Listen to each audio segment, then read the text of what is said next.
এক ছাদের নিচে একদিকে পাটকলের তাঁত মেশিন ঘুরছে, শ্রমিকের ব্যস্ততা রয়েছে, তবে অন্যদিকে বড় একটি অংশ ফাঁকা পড়ে রয়েছে। খুলনার দৌলতপুর জুট মিলে গত 1 বছর ধরে এভাবেই চলছে পাটকলটির কার্যক্রম।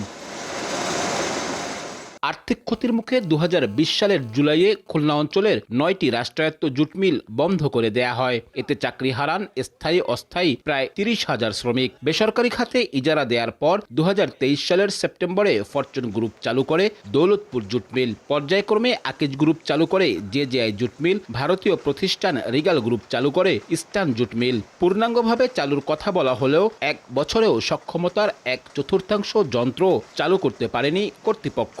দৌলতপুর জুট মিলে 250 তাঁত মেশিন থাকলেও চলছে মাত্র 30টির মতো, প্রায় একই অবস্থা অন্যান্য মিলেও। এ কারণে বাড়েনি প্রত্যাশিত কর্মসংস্থান, উৎপাদন হয়নি কাঙ্ক্ষিত পণ্য। 4টা মিল যে আসলে চালু হয়েছে এটা নামে শুধুমাত্র চালু হয়েছে, শ্রমিকের কর্মসংস্থান হয় নাই। সরকারিভাবে পুনরায় চালু করা হোক এবং আমরা যাতে খালিশপুরে যারা শ্রম দিয়ে খাইতে পারি। চাহিদা বৈষম্যের একটা অবসান ঘটুক। দ্রুত রাষ্ট্রায়ত্ত পাটকলগুলা আধুনিকরণ করে যাতে পাটকলগুলা চালানো হয়। রাষ্ট্রায়ত্ত মিল চলবে, তখন এখানে শ্রমিকদের যেভাবে স্বার্থ রক্ষা হবে, প্রাইভেটাইজেশনে এভাবে স্বার্থ রক্ষা হবে না। মালিক পক্ষ বলছে, পুরনো শ্রমিকদের কর্মদক্ষতা কম থাকা ও বিজেএমসির অসহযোগিতায় প্রত্যাশিত উৎপাদন হচ্ছে না। আর বিজেএমসির দাবি, পূর্ণাঙ্গভাবে চালু করার জন্য মিলগুলোকে চাপ দেয়া হচ্ছে। স্পেয়ার পার্টস, ক্ষুদ্র যন্ত্রাংশ আমরা লোকালি পাচ্ছিলাম না।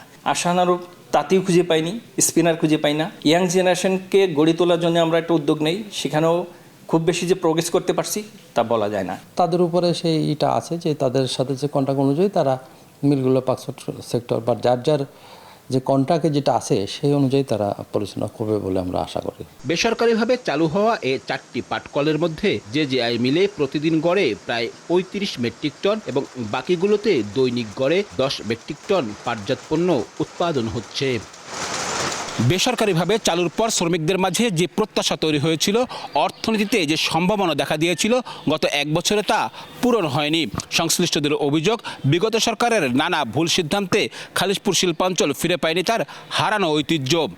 পরিবর্তিত পরিস্থিতিতে এখন নতুন করে সিদ্ধান্ত নিয়ে মিলগুলোকে পুনর্জাগরণের দাবি সব মহলের। আব্দুল্লাহ আল মামুন রুবেল, সময় সংবাদ, খুলনা।